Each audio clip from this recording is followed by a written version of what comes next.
ဒီ comment ပိုင်းရှင်ရဲ့မိကုန်းကိုဖြည့်ရင်းနဲ့အရန်စိတ်ဝင်စားစရာကောင်းတဲ့ verb 3အကြောင်းကိုလေ့လာကြမယ်နော် past participle form of the verb လို့ခေါ်တဲ့ verb 3မှာအတိကတာဝန်3ရက်ရှိပါတယ်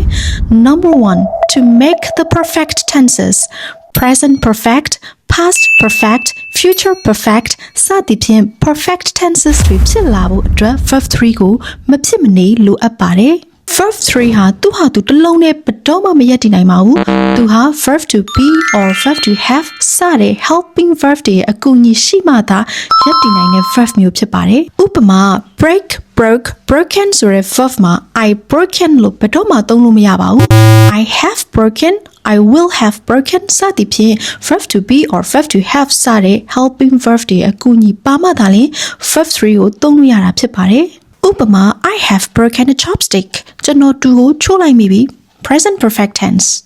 Number 2 to make the passive voice လောက်ခံရတယ်ဖြစ်ခံရတယ်ဆိုတဲ့ passive voice ကိုသုံးဖို့အတွက် verb 3ကိုမဖြစ်မနေလိုအပ်ပါတယ် Peru was colonized by the Spanish in the 16th century was colonized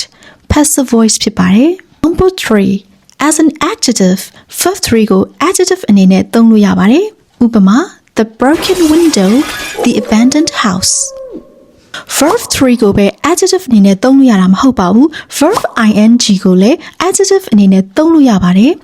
verb 3ကို adjective အနေနဲ့သုံးနေဆိုရင် passive idea ရှိပါတယ် verb ing ကို adjective အနေနဲ့သုံးနေဆိုရင် active idea ရှိပါတယ်နှိုင်းယှဉ်ပြီးတော့ပြောပြပေးပါစီ The trip is so exciting I am so excited ခရီးစဉ်ကစိတ်လှုပ်ရှားစေတယ် active idea ရှိတယ်ဒါကြောင့်မလို့ verb ing နဲ့ adjective လောက်ထားတာဖြစ်ပါတယ်စိတ်လှုပ်ရှားစရာကောင်းတဲ့ခရီးစဉ်ကြောင့်မလို့ကျွန်တော်မှစိတ်လှုပ်ရှားသွားရတယ် passive idea ရှိတယ်ဒါကြောင့်မလို့ verb 3နဲ့ adjective သုံးထားတာဖြစ်ပါတယ် The news is so surprising I'm so surprised The party is so boring I'm so bored The movie is so relaxing I'm so relaxed